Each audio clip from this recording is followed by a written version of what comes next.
Welcome back to another episode of Infidelity Tales Lab. We're thankful for your continued viewership. Before we begin, tell us, where in the world are you watching from? We love knowing our global reach. Now, let's dive into today's story. Chapter 1, Shadows in Paradise. Russell Wyatt had always been a private man. At 43, his salt and pepper hair and broad shoulders gave him an imposing presence that commanded respect without him having to say a word. The quiet neighborhood in Westlake, Arizona knew him as the successful security consultant who kept to himself, occasionally hosting barbecues that the whole street looked forward to attending. What the neighborhood didn't know was that Russell's mundane facade concealed a former Special Forces operator who spent 15 years in classified operations before transitioning to civilian life. The transition hadn't been entirely complete. Russell maintained connections with his former teammates, many of whom now occupied positions throughout federal law enforcement, intelligence services, and the private sector. Russell met Brooke Anderson at a fundraiser 6 years ago. She was breathtakingly beautiful, with auburn hair that caught the light like burnished copper and a laugh that could brighten the darkest room. Back then, he'd been impressed by her apparent dedication to the children's charity she represented. Within 8 months, they were married. Another late meeting? Russell asked, watching Brooke apply lipstick at the vanity. Tonight marked the third emergency client meeting this week. You know how it is during tax season, Brooke said, carefully avoiding eye contact through the mirror. Palmer needs all hands on deck. The Reynolds account is a mess. Russell nodded, saying nothing about the fact that tax season had ended 2 months ago, or that her accounting firm's senior partner Gerald Palmer had been on vacation in the Caymans for the past week according to his very public Instagram posts. Instead, he kissed her cheek and told her not to work too hard. As Brooke's car pulled away, Russell opened his laptop, checking the GPS tracker he'd installed under her car 3 weeks ago when his instincts first started screaming that something was wrong. The movement matched exactly what he'd seen for the past several Thursdays, not toward downtown where her firm was located, but toward Scottsdale, specifically the Palmyra luxury condos. Russell closed the laptop, his face betraying nothing. He'd spent too many years behind enemy lines to let emotions cloud his judgment. He walked to his study, unlocked the bottom drawer of his desk, and removed a burner phone. He dialed a number from memory. Leo? It's Russell. I need that favor now. Leo Thompson had been Russell's communications specialist during their deployment in Syria. Now he worked for a major credit bureau. Give me 24 hours, Leo replied. Russell gazed at the wedding photo on his desk. Brooke's smile, once magical to him, now seemed calculated. He placed a frame face down and began a plan. Chapter 2, Paper Trails. The next evening, Russell sat alone in his home office, methodically reviewing the documents Leo had sent. Brooke's financial life was laid bare before him, and what he saw made his blood run cold.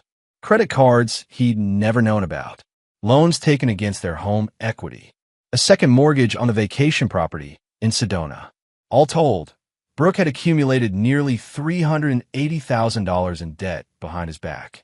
The spending pattern was erratic at first, but had increased dramatically over the past 18 months. Russell accessed their joint bank account online. What should have been a comfortable savings had been systematically drained, with transfers to an account he didn't recognize. The withdrawals always came the day after his consulting firm's direct deposits. A text message alert interrupted his investigation. It was from Miguel Delgado, another former teammate who now worked for the Arizona Department of Public Safety. The message contained a single address in Scottsdale and 2 words, Unit 507. Russell changed into a black polo and slacks, items that wouldn't stand out, but also wouldn't be easily remembered. He drove to the Palmyra, an exclusive high-rise with views of Camelback Mountain. The security desk was unmanned when he arrived, a stroke of luck he hadn't counted on. He took the elevator to the 5th floor. Outside Unit 507, Russell paused, listening. Brooke's distinctive laugh filtered through the door, followed by a male voice he didn't recognize. He pulled out his phone and activated a recording app, then pressed it against the door. I can't keep coming up with excuses forever, Alec, Brooke was saying. We need to move our timeline up. Baby, these things take time, the male voice, Alec replied. The properties in Costa Rica aren't ready yet, and we need his signature on those papers before we can access the rest. He's getting suspicious. I caught him looking at the bank statements yesterday. Then distract him. You know how to do that. Alex's voice dropped lower, seductive. Just like you're going to distract me right now. Russell had heard enough. He quietly left the building, his mind cataloging every word, every implication. As he drove home, he made another call. Dennis, it's Russell. I need everything you can find on an Alec living at the Palmyra, Unit 507. Dennis Harper had been their intelligence officer. Now he worked as a private investigator with a reputation for thoroughness and discretion. Consider done, Dennis replied. And Russell, whatever this is about, be careful. You've always had a tendency to go dark when things get personal. I'll be fine, Russell said, ending the call. At home, he unlocked his gun safe and removed his Glock 19, checking it methodically before returning it to the safe. Not yet, he thought. First, he needed the full picture. As he closed the safe, he heard Brooke's car in the driveway. Russell composed himself, erasing any trace of what he now knew from his expression. He'd spent years interrogating enemy combatants. He could certainly handle an evening with a lying spouse. "How was your day?" he asked as she entered, smiling with practiced ease. "Exhausting," Brooke sighed dramatically. "You wouldn't believe the mess with the Anderson portfolio. I'm just glad it's Friday." Russell nodded sympathetically, noting the slight smudge of her lipstick, the faint scent of unfamiliar cologne. "I was thinking," he said, "we should look at refinancing the Sedona property. Interest rates are down." He watched carefully as panic flashed in her eyes before she controlled it. "Oh, well, let's talk about it next week. I'm too tired to think about finances tonight." "Of course," Russell agreed, knowing that by next week, everything would be different. Take your time. Chapter 3, The Unraveling. Tuesday morning, Russell sat across from Harvey Maxwell, his attorney for the past decade. The older man's office overlooked downtown Phoenix, the desert sun casting harsh light across the conference table where Dennis Harper's comprehensive report lay open. Alexander Alec Reeves, Harvey read aloud. 41. Former investment banker who lost his license after a securities fraud investigation 3 years ago. No convictions, but paid a substantial settlement. Currently working as a financial consultant for cash-only clients. A con man, Russell said flatly. Essentially, Harvey agreed. And according to these bank records, your wife has transferred just over $420,000 to accounts associated with him in the past year alone. Russell's jaw tightened. And the properties in Costa Rica?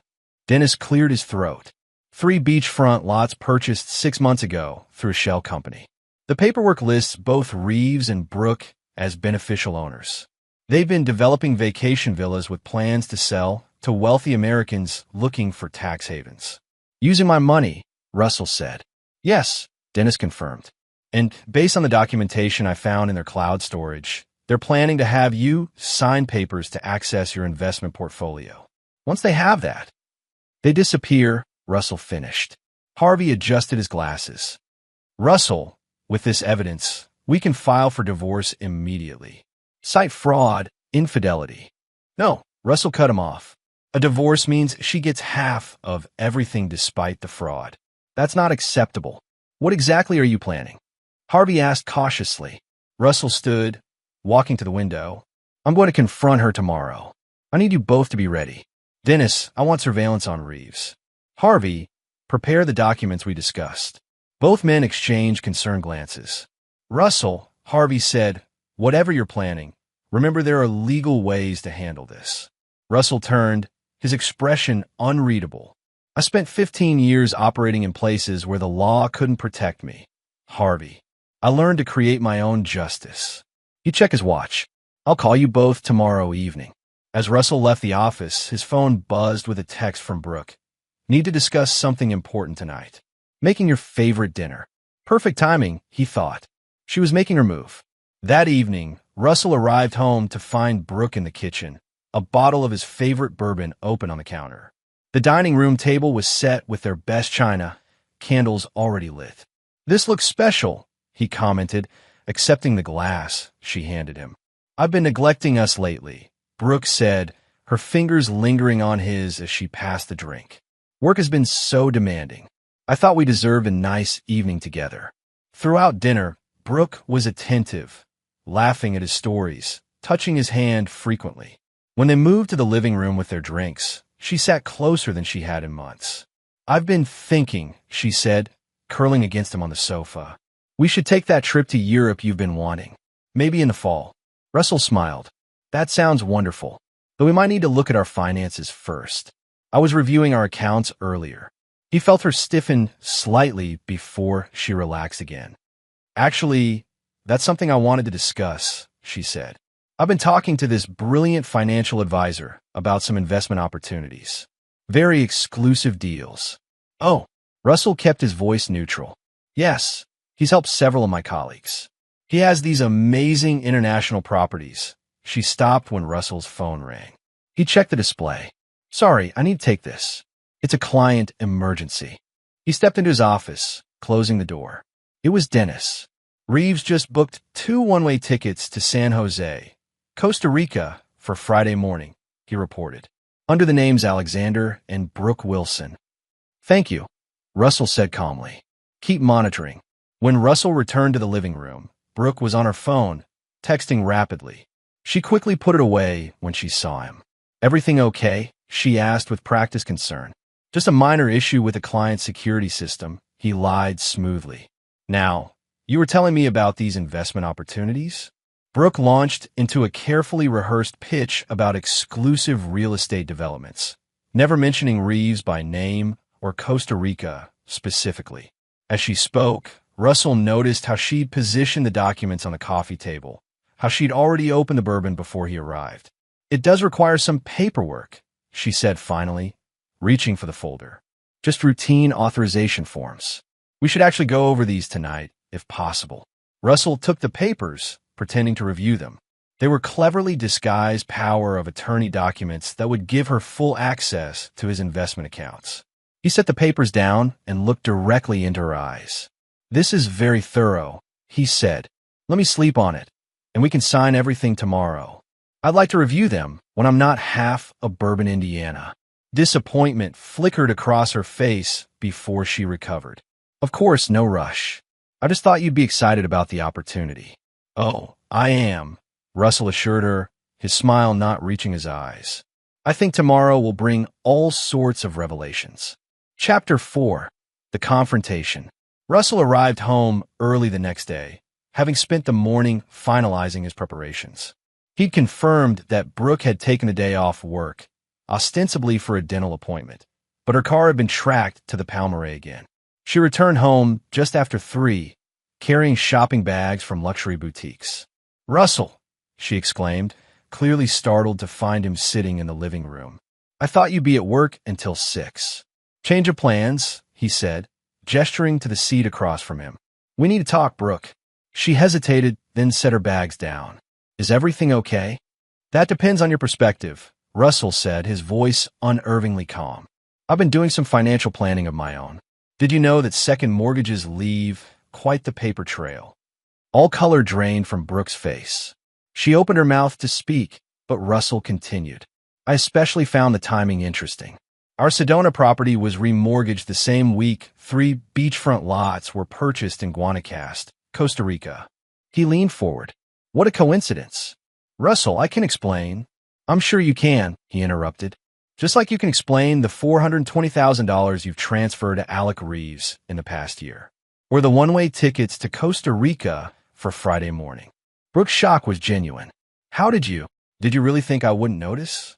Russell's voice remained level, which somehow made it more terrifying than if he'd shouted.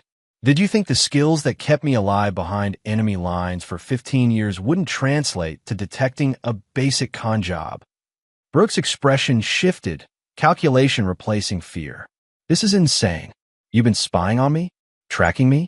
That's illegal." "So is fraud," Russell countered. "So is theft. So is forging your spouse's signature on loan documents." Her strategy changed instantly. Tears welled in her eyes as she moved to kneel beside his chair. "Russell, please. Alec manipulated me. He threatened me. I was scared to tell you." Russell looked down at her, unmoved by the performance.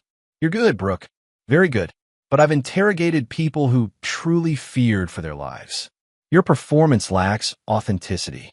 She stood abruptly, tears vanishing. Fine. You caught me. What now? Half of everything is still legally mine. We'll divorce. I'll get my settlement, and you'll never see me again. That would be the conventional approach, Russell agreed. But I'm not feeling particularly conventional today. Something in his tone made her take a step back. What does that mean? Russell stood, closing the distance between them. It means I want everything returned, my money, my properties, all of it. You and Reeves will sign the documents my attorney has prepared, transferring everything back to me. In exchange, I won't press charges. Brooke laughed bitterly. You're delusional.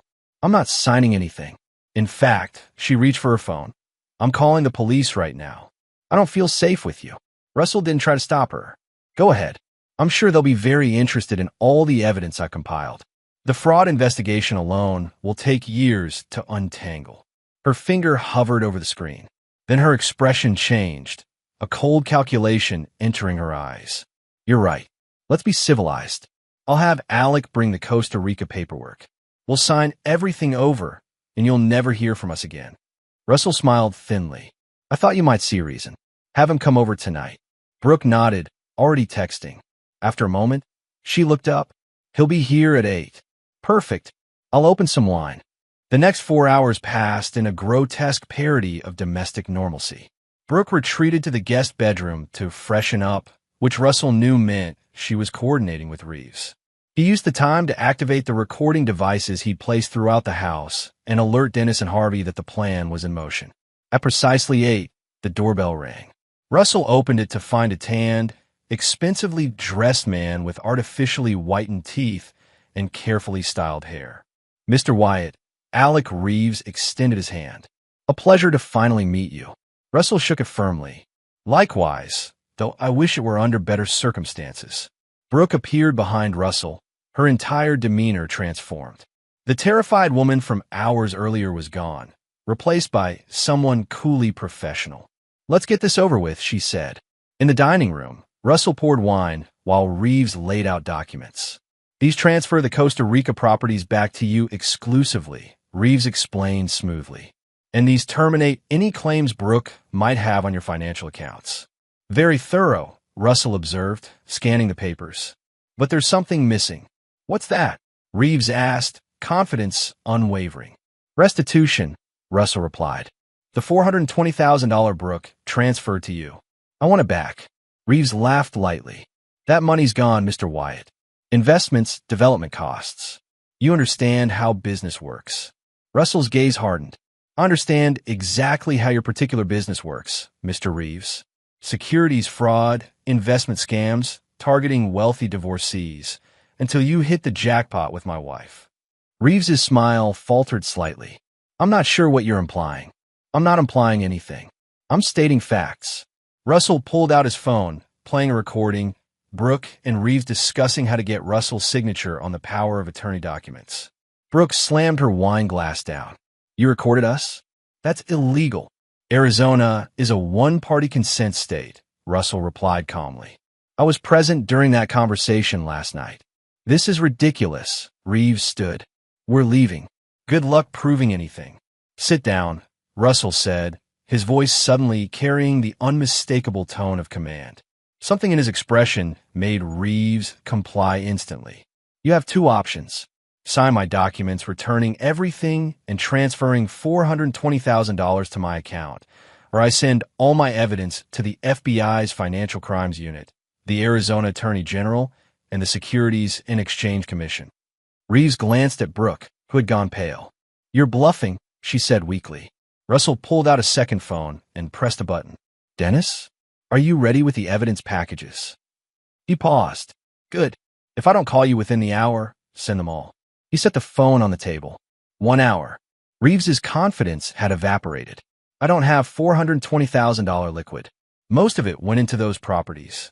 Then you have a problem, Russell replied. Because those are my terms. A tense silence filled the room. Suddenly, Brooke lunged for the sideboard drawer, yanking it open and pulling out a small revolver. One Russell kept hidden for home defense. Enough, she shouted, aiming the gun at Russell. Sign the original papers and give us access to your accounts. Or, I swear to God, I'll shoot you right here. Russell didn't move. That gun isn't loaded, Brooke. Bullshit, she snarled, finger tightening on the trigger. The hammer fell with a dull click on an empty chamber. Brooke's eyes widened. I told you, Russell said quietly. I've dealt with people who actually want to kill me. You think I'd leave a loaded gun where anyone could find it? Before anyone could respond, Brooke swung the gun like a club, catching Russell on the temple. He staggered as she hit him again, drawing blood. Reeves grabbed a wine bottle, smashing it against the edge of the table and holding the jagged remains like a weapon. New plan? Brooke hissed, still clutching the gun. We're leaving, and you're not going to follow us. Try anything, and I'll tell the police you attacked me. Who do you think they'll believe? The decorated businessman or the crazy ex-military with a history of violence? Russell touched his bleeding temple, his expression dangerous. You have no idea what you just done. Call the cops if you want. Reeves taunted, backing toward the door with Brooke. It's your word against ours. And there are two of us. As they reached the front door, Brooke paused. I never loved you, Russell. You were just a meal ticket, a boring, predictable bankroll. The doors slammed behind them, leaving Russell alone with blood trickling down his face. He calmly walked to the kitchen, pressing a towel to his wound as he picked up his phone. Dennis? They're running. Execute Plan B. Chapter 5, The Arrest. 2 hours later, Russell sat in the stark brightness of an interrogation room at the Scottsdale Police Department. His head wound had been cleaned and bandaged by paramedics, but they'd refused his request to leave, insisting he needed to give a statement. Across the table, Detective Sandra Willis reviewed her notes with practiced neutrality. Run me through it one more time, Mr. Wyatt. Your wife and her friend attacked you during a financial discussion. That's correct, Russell replied calmly. They wanted me to sign over power of attorney. When I refused, my wife struck me with an unloaded revolver, and Mr. Reeves threatened me with a broken wine bottle. And why was the revolver unloaded? I keep it for home defense, but store the ammunition separately. Willis nodded, making notes. Yet when officers responded to the domestic disturbance call, they found you alone in the house with evidence of an altercation, while your wife was at the Valley View Hospital emergency room with bruises to her face and claims that you assaulted her after discovering her affair. Russell's expression remained unchanged. Detective, in my former career, I was trained to disable armed opponents without killing them. If I had wanted to harm my wife, she wouldn't have been able to drive herself to a hospital. Willis studied him for a long moment. Mr. Reeves is supporting your wife's version of events. I'm not surprised. The detective closed her notebook. Mr. Wyatt, I've been doing this job for 17 years. Domestic situations are rarely straightforward. But when a wife shows up with bruises and her husband has military training, you're going to charge me, Russell stated. We're holding you for questioning in a domestic violence investigation, Willis corrected. You'll be processed and given the opportunity to contact an attorney. Russell leaned forward. I'd like to make my phone call now. 30 minutes later, Russell sat in a holding cell, his expression betraying nothing as officers processed other detainees around him. He had made exactly one call, not to Harvey Maxwell or any other attorney, but to a number few people knew existed. Near midnight, the station's night sergeant approached his cell. Wyatt, you've got 5 minutes in interview room C. Russell was escorted to a small room where a uniformed police captain waited, her silver-streaked black hair pulled into a severe bun. Captain Teresa Valdez had been with the Scottsdale PD for nearly 3 decades and was known for her no-nonsense approach. You've got friends in interesting places, Wyatt, she said without preamble. I cultivated relationships in my previous career, Russell replied simply.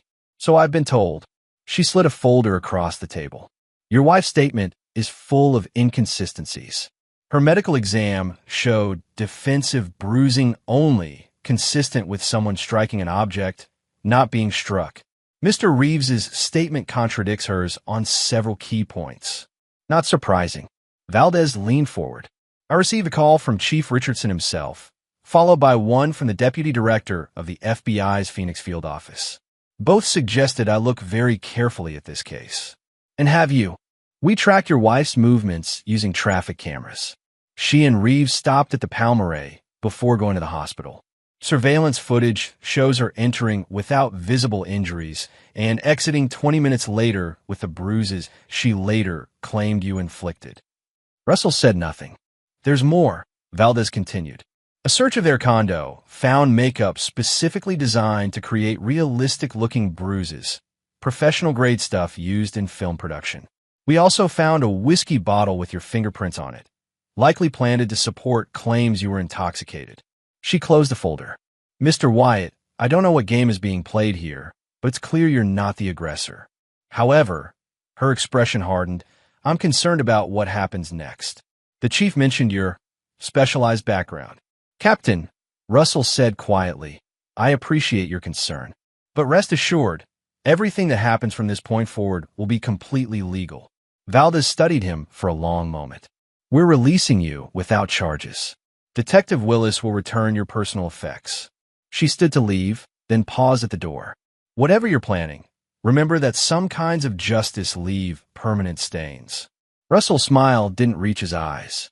Some stains are worth living with, Captain. An hour later, Russell walked out of the police station into the cool night air.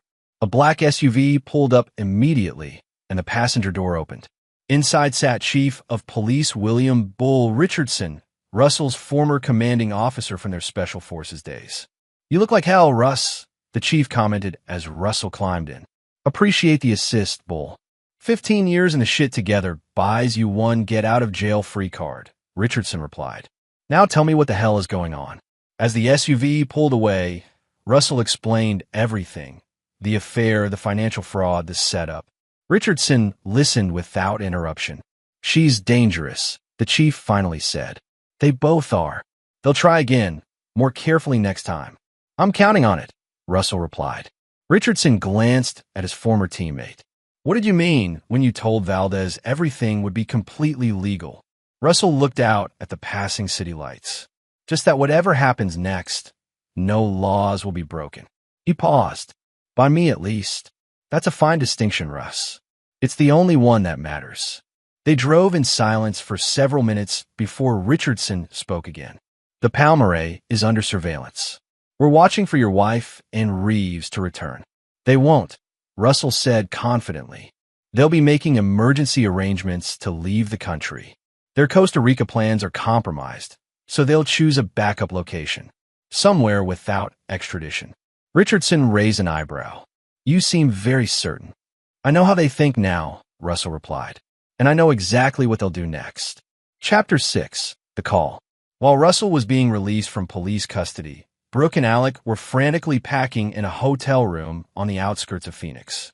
We need to move fast, Alec said, shoving clothes into a suitcase. Once he gets out, he'll come after us. Brooke was scrolling through flights on her laptop. There's a 6 a.m. connection through Mexico City to Caracas. Venezuela has no extradition treaty with the U.S. Book it, Alec ordered. Use the backup cards I gave you, not your regular ones. Brooke nodded, fingers flying over the keyboard. What about the money? We can't access his accounts now. We've still got about $180,000 in the offshore account. It's not what we planned, but it's enough to start over. Alec paused. Unless what? Unless we get him to transfer the money under duress. Alec's expression turned calculating. We still have leverage. What leverage? He knows everything. Not everything. Alec pulled out his phone, showing her a screen with an account balance of just over $2.4 million. Remember when you added me as an authorized user on his investment account for estate planning purposes? He never removed me. Brooke's eyes widened. I forgot about that. We can transfer it all right now. Not from here, Alec cautioned. The IP address will be traceable. We need to use a public connection and a VPN. He checked his watch. There's a 24-hour cafe near the airport with free Wi-Fi. We'll do it there before our flight. As they finished packing, Brooke's burner phone rang, a number she didn't recognize. Don't answer it, Alec warned. She checked the caller ID. It's the police station. Maybe they're still holding him. Against Alec's protests, she answered. Hello, Mrs. Wyatt? This is Captain Valdez with Scottsdale PD. I'm calling to inform you that your husband is being released without charges. Brooke forced her voice to remain steady. What? That's impossible. He attacked me. Our investigation found substantial evidence contradicting your statement, Valdez replied coldly. In fact, we have reason to believe you falsified your injuries and filed a false police report, which is a Class 1 misdemeanor in Arizona. That's ridiculous. I have bruises. I have a witness. We have surveillance footage, Mrs. Wyatt, from the Palmyra, showing you entering without injuries and exiting with them 20 minutes later. We also found a theatrical makeup in Mr. Reeves's condo. Brooke fell silent. We're issuing warrants for both you and Mr. Reeves, Valdez continued. I suggest you turn yourselves in immediately to avoid additional charges. The line went dead. Brooke turned to Alec, her face pale. They know. They have warrants. Alec cursed, grabbing the remaining bags. We need to move. Now, the airport cafe isn't safe. They'll be watching all the terminals. What about the money? We can't leave without it. Alec thought quickly. There's a truck stop with Wi-Fi off I-10. We'll stop there, make the transfer, then head to Nogales. We can cross into Mexico by car instead of flying. As they hurried to their rental car, neither noticed the unmarked police vehicle 3 spaces away, nor the surveillance camera above the hotel entrance capturing their every move. Inside the police department's mobile command center, Chief Richardson watched the live feed with Russell at his side. They took the bait, Richardson commented. Valdez played her part perfectly. Russell nodded. They'll avoid the airports now. He pulled up a map on the computer screen. There are 3 main routes to Nogales. Given their current location, they'll take I-10 to I-19. And the truck stop? Almost certainly the Flying J at exit 175. It's the last major stop before the junction. Richardson raised an eyebrow. You've thought of everything. Not everything, Russell replied. Just everything they might do. He checked his watch. They'll make their move within the hour. Can your people be in position by then? Richardson nodded to a technician, who immediately began relaying instructions over a secure channel. Already happening. But Russ, if they try to transfer your money, they won't succeed, Russell assured him. Harvey implemented the contingency protocols as soon as I was arrested. Any transaction over $1,000 requires 2-factor authentication through my personal phone, which they don't have. Russell confirmed. But they don't know that yet. At 2:17 a.m., Brooke and Alec pulled into the Flying J truck stop, parking away from the main building's security lights. Inside, they found a corner booth in the nearly empty cafe, opened a laptop, and connected to the Wi-Fi through a VPN. Quick, Brooke urged. Get in and out of the account in under 3 minutes. Alec nodded, logging into the investment portal using the credentials Brooke had provided months ago. The account loaded, showing the full balance of $2,437,869.22. It's all still there, he whispered triumphantly. He began setting up a transfer to their offshore account, fingers moving rapidly across the keyboard. When he clicked submit, however, a new screen appeared. For your security, this transaction requires additional verification.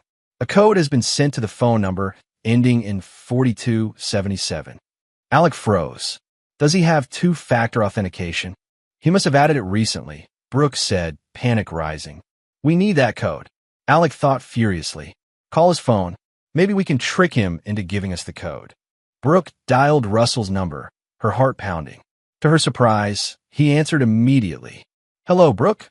Russell's voice was unervingly calm. I've been expecting your call.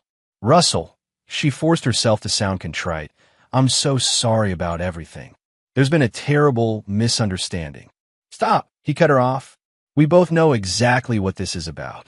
You need the verification code for my investment account. Brooke was stunned into silence. Are you still at the Flying J truck stop? Russell continued conversationally. Table in the back corner, I'd imagine. Alec's probably wearing that ridiculous blue jacket he seems so fond of. Brooke's blood ran cold as she scanned the nearly empty restaurant. How do you?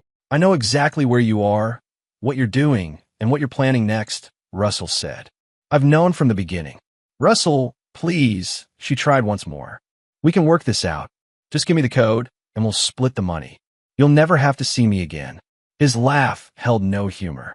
You still don't understand, do you? This was never about the money. Then what? Consequences, Brooke. Actions have consequences. His voice hardened. Look out the window. Brooke turned to see police vehicles silently pulling into the parking lot, officers taking positions around the building. What have you done? She whispered. I haven't done anything, Russell replied. You did this. All of it. Every decision, every betrayal, every lie led you to this moment. They can't prove anything, she said desperately. It'll be your word against ours. Check your email. Confused, Brooke opened her email app to find a message from Russell sent just minutes ago. Attached were dozens of files, recordings of her conversations with Alec, bank statements showing the fraudulent transfers, evidence of the false police report, and most damning of all, a video from the Palmeraie showing her applying the fake bruises in Alec's bathroom. How she breathed. I told you. Russell's voice was steel. I spent 15 years behind enemy lines. Did you really think I wouldn't notice an enemy in my own home? Through the window, Brooke could see officers approaching the restaurant entrance. What happens now? She asked, her voice small. Now. Russell paused. Now you face the consequences of underestimating exactly who you were dealing with. He ended the call as the police entered the restaurant. As Brooke and Alec were being handcuffed, Captain Valdez's phone rang. She stepped aside to answer it, then approached the pair. It seems your situation has gotten more complicated, she informed them. The FBI just took over your case. Apparently, Mr. Reeves's financial activities crossed state lines, making this a federal matter. As they were led out to separate vehicles, Brooke caught a glimpse of Russell standing in the shadows across the parking lot, watching impassively. Their eyes met for one brief moment. In that instant, she finally understood the magnitude of her mistake. Chapter 7. The Reckoning. 3 weeks after the arrests, Russell sat in a conference room at the FBI's Phoenix Field office. Across the table, Special Agent Laura Mercer closed a thick file. The case against them is airtight, she confirmed. Fraud, conspiracy, filing false police reports, attempted theft, they're looking at significant federal time. And the plea bargains? Russell asked. Reeves flipped immediately, Mercer replied. Typical for his type. He's offered testimony against your wife in exchange for reduced charges. He'll still serve at least 7 years. And Brooke? She's been less cooperative. Her attorney is still pushing for a deal, but the U.S. attorney isn't feeling generous. She's facing 12 to 15 years, plus restitution. Russell nodded, his expression unreadable. There is one complication, Mercer added. Your wife is requesting a meeting with you before she makes any decisions about a plea. She claims to have information you'd want to hear. What kind of information? She wouldn't say, just that it's personal and urgent. Russell considered this. Set up. 2 days later, Russell was escorted into a small meeting room at the detention center. Brooke sat at a metal table, the orange jumpsuit washing out her complexion, her once perfect hair pulled back in a simple ponytail. Without her usual makeup and expensive clothes, she looked smaller somehow, diminished. You came, she said as Russell took the seat across from her. I was curious what you thought was important enough to request this meeting. Brooke glanced at the guard stationed by the door. Can we speak privately? Russell nodded to the guard, who stepped outside, though they both knew he would be watching through the observation window. I need you to drop the charges, Brooke said without preamble. Russell's eyebrows rose slightly. That's why you wanted to meet? To ask for leniency. You don't understand. She leaned forward urgently. I can't do 15 years, Russell. I just can't. You should have considered that before stealing from me and trying to have me arrested. I know I made mistakes. Mistakes? Russell's voice remained level, but his eyes hardened.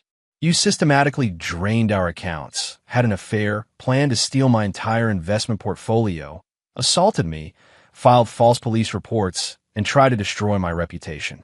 Those aren't mistakes, Brooke. They're choices. She slumped back in her chair. What do you want from me? An apology? Fine, I'm sorry. I was greedy and stupid.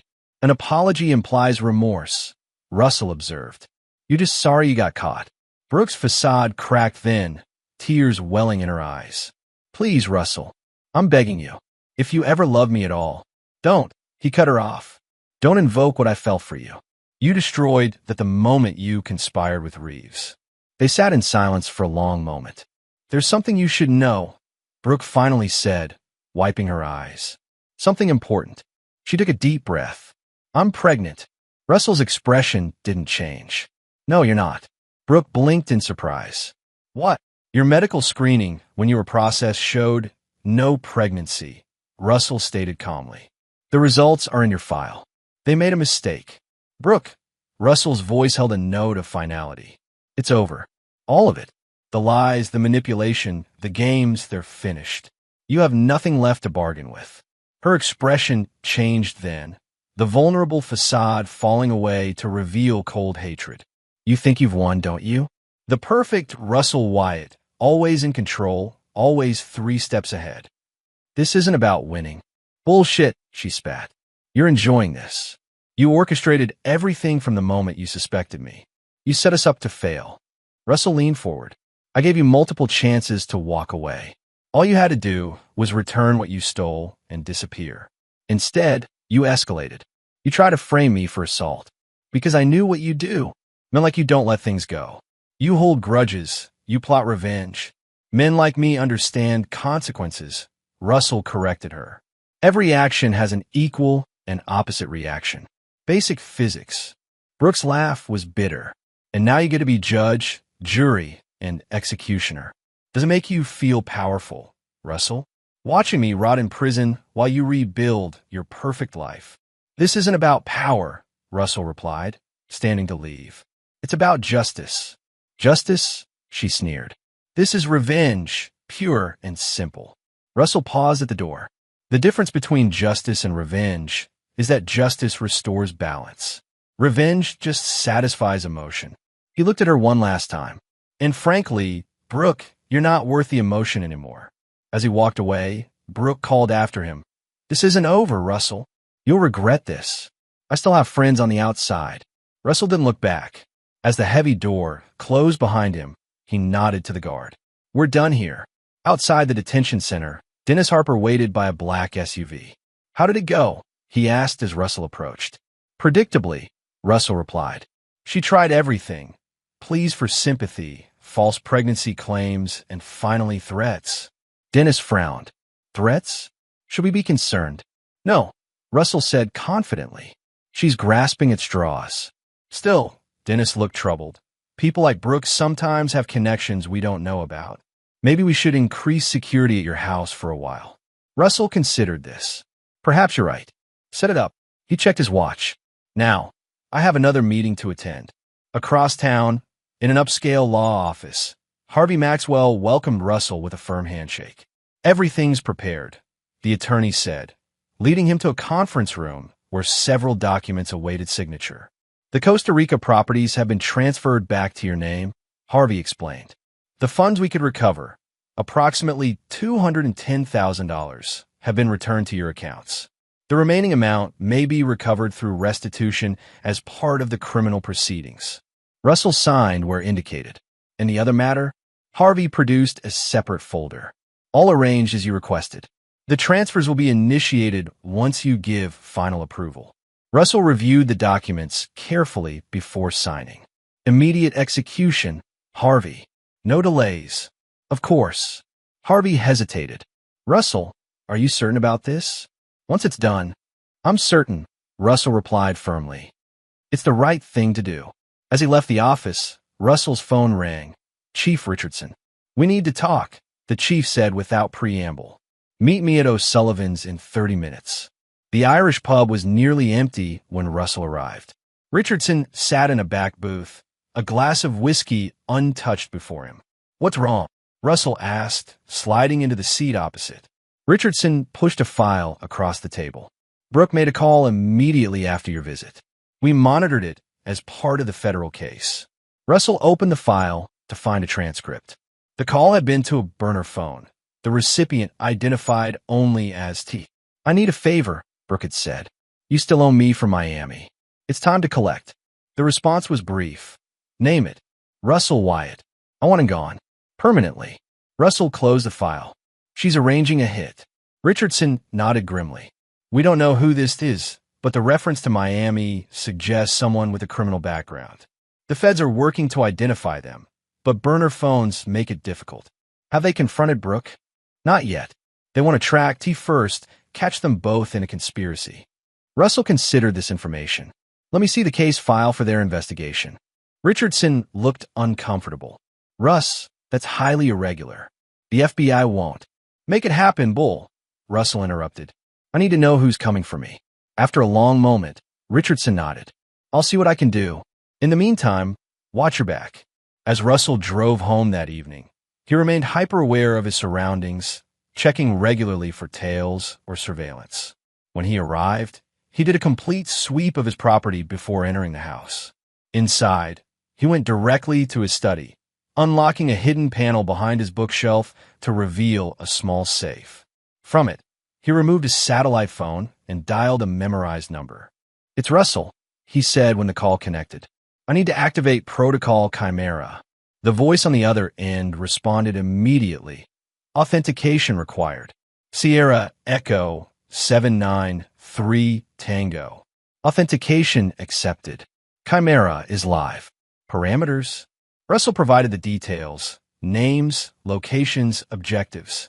Timeline, the voice asked. Immediate, Russell replied. And I want confirmation when it's done. Understood. Chimera is proceeding. Russell ended the call, returned the phone to the safe, and closed the panel. He poured himself 2 fingers of bourbon and waited. Chapter 8. The Trap. The next week passed quietly. Too quietly.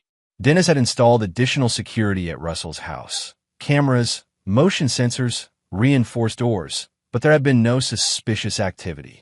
The FBI had made no progress identifying T, and had finally confronted Brooke, who denied any knowledge of a hit and claimed she'd been just venting. Russell wasn't convinced. People like Brooke didn't make idle threats, especially not when facing 15 years in federal prison. Something was coming. He could feel it. On Thursday evening, as Russell worked in his study, his secure line rang. The display showed a blocked number. Wyatt, he answered. Chimera complete, said the voice from the satellite call. Package delivered. Confirmation awaits your review. Send it through standard channels, Russell replied before hanging up. Minutes later, his encrypted email pinged with a new message containing a video file. Russell watched it silently, his expression revealing nothing. When it ended, he deleted the file and cleared his browser history. His regular phone rang almost immediately. Chief Richardson. There's been a development, the chief said urgently. Alec Reeves was found dead in his cell an hour ago. Apparent suicide. Russell's response was measured. That's unfortunate. Unfortunate. Richardson's voice rose. Russ, he was a federal prisoner in protective custody. His death will trigger a major investigation. I'm sure it will, Russell agreed calmly. Was there a note? Richardson paused. Yes, actually. A full confession claiming Brooke masterminded everything and manipulated him into the scheme. Said he couldn't live with the guilt. The feds are verifying the handwriting now. Sounds like a man who finally faced his conscience. Russ, Richardson's voice dropped. Tell me you had nothing to do with this. I've been home all evening, Bull. You can check my security system. The chief was silent for a long moment. This feels too convenient. Sometimes justice works in unexpected ways, Russell replied. I'll talk to you tomorrow. The next morning brought news that Brooke had suffered a complete breakdown after learning of Reeves's death. She was now confessing to everything, including planning to have Russell killed. She named her contact, Thomas Tebow Malone, a Miami-based enforcer with ties to organized crime, who owed her for providing an alibi in a previous case. By afternoon, the FBI had tracked Malone to a motel outside Phoenix, where they found him preparing surveillance equipment clearly intended for monitoring Russell's home. The arrest was clean, and Malone quickly offered to cooperate in exchange for leniency. Russell received the news from Special Agent Mercer herself, who visited his home to update him. You're very lucky, Mr. Wyatt, she said. If we hadn't caught Malone when we did. Indeed, Russell agreed. I'm grateful for the Bureau's diligence. Mercer studied him curiously. You don't seem particularly disturbed by the fact that your ex-wife tried to have you killed. Agent Mercer, When you've had people actively trying to kill you in war zones, the theoretical threat feels somewhat less immediate. She nodded slowly. Fair enough. Malone claims Brooke promised him $50,000 for the hit. We've been trying to determine where she would get that kind of money while incarcerated. I assume she still has contacts we don't know about, Russell suggested. Perhaps. Mercer agreed, though she sounded unconvinced. In any case, both Brooke and Malone are now facing additional charges. Between the original fraud case and this murder-for-hire plot, she'll likely never see freedom again. Justice served, Russell remarked. After Mercer left, Russell received a call from Harvey Maxwell. The final transfers are complete, Harvey reported. All funds have been distributed as requested. Thank you, Harvey. That concludes our business on this matter. Russell, the attorney said hesitantly, what you've done here, it's extraordinary. Most people in your position would have kept everything for themselves. I'm not most people, Harvey, and money has never been my primary motivation. That evening, Chief Richardson arrived unannounced at Russell's door, a bottle of 30-year-old scotch in hand. We need to talk, he said grimly. Inside, Richardson poured them each a generous measure before sitting heavily on the sofa.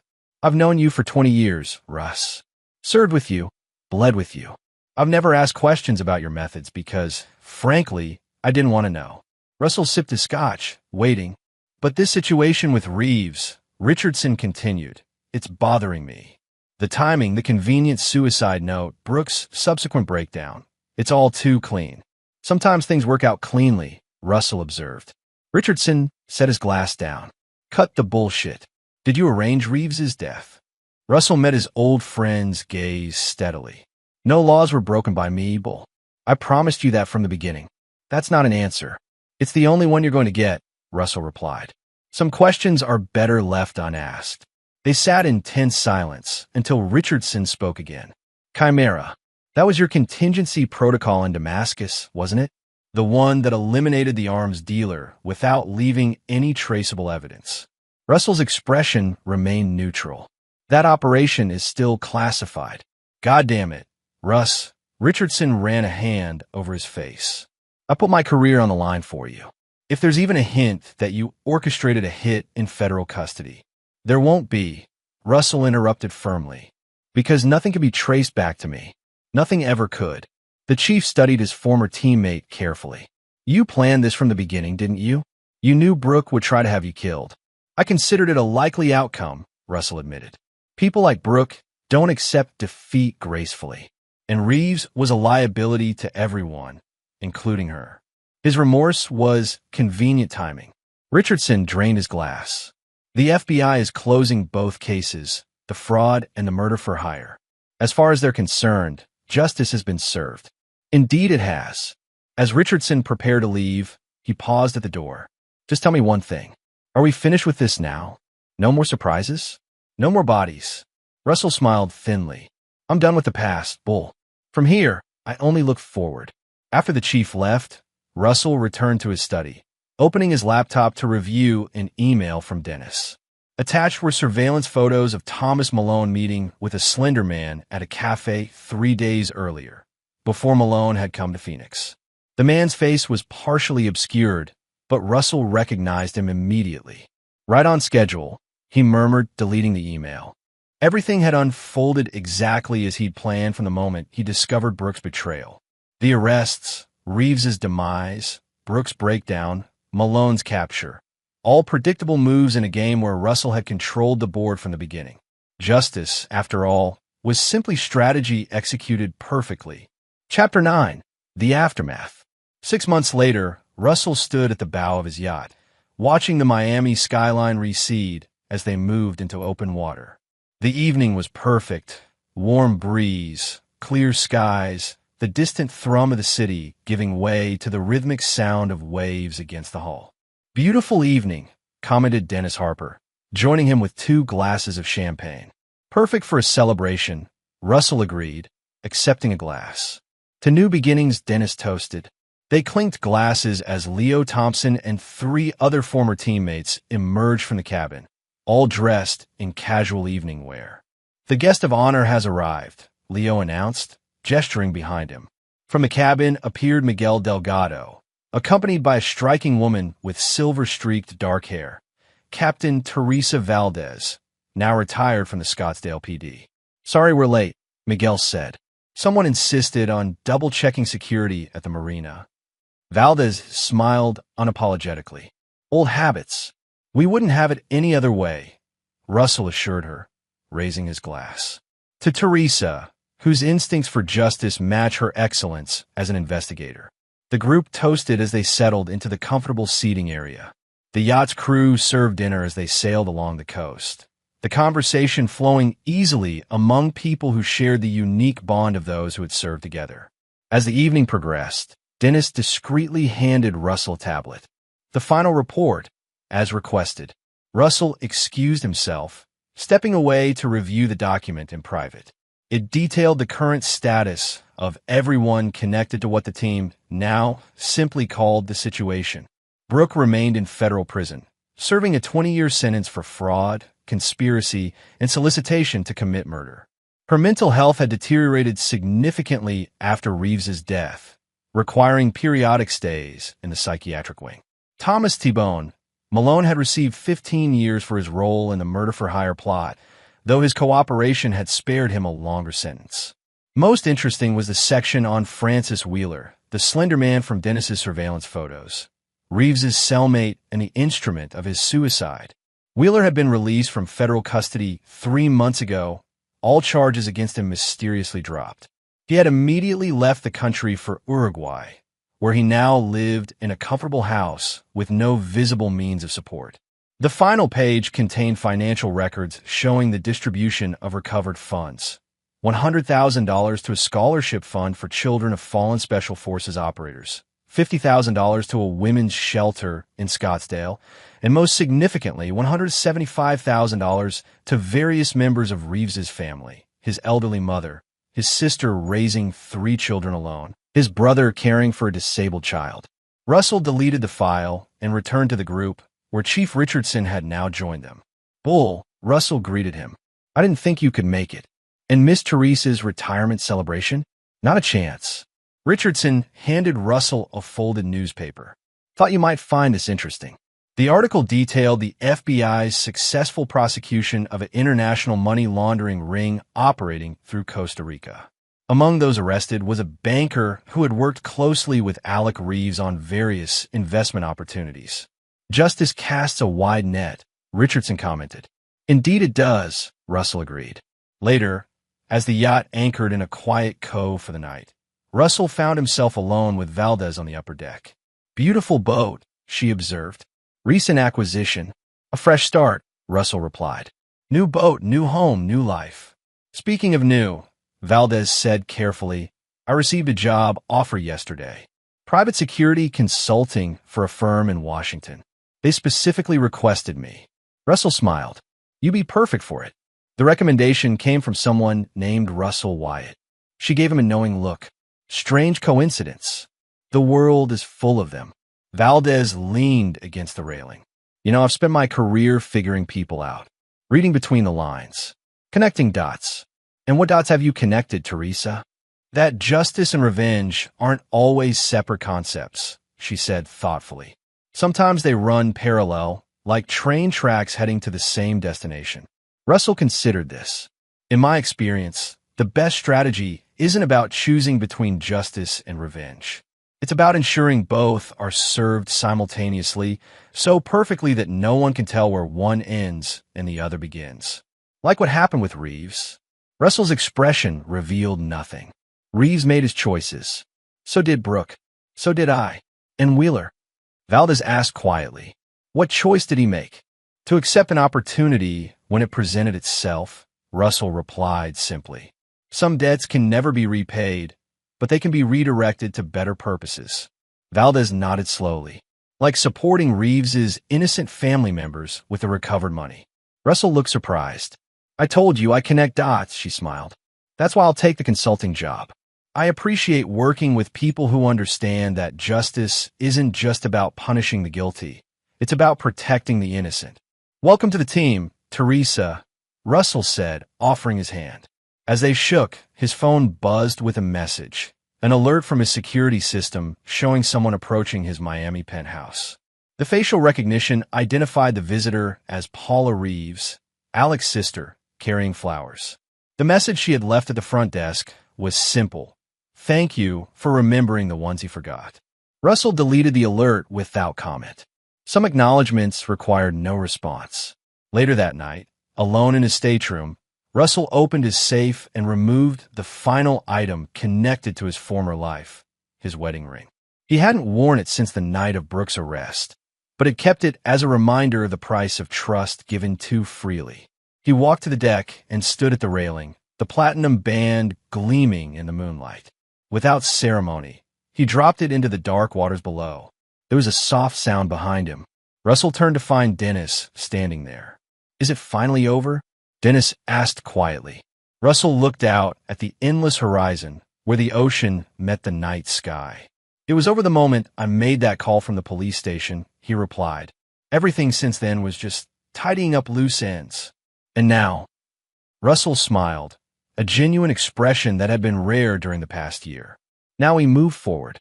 There are other missions waiting, other wrongs to right." Dennis nodded in understanding. "The team is ready whenever you are." As his friend departed, Russell remained at the railing, feeling the weight of the past year finally lifting from his shoulders. He had lost a wife, but rediscovered his purpose and his tribe. The men and women who understood that in a world of chaos, sometimes the only justice available was the kind you crafted yourself. It wasn't about revenge anymore. It never truly had been. It was about restoring balance to a world that had temporarily tilted off its axis. The chief of police had asked Brooke who she thought she was messing with. Now she knew, and so did anyone else who might make the same grave mistake in the future. And there you have it. Another story comes to an end. What did you think? I'd love to hear your thoughts in the comments below. If you enjoy this story, consider joining our community by subscribing. It means the world to us. For more stories like this one, check out the recommended videos on screen. And I'll see you there.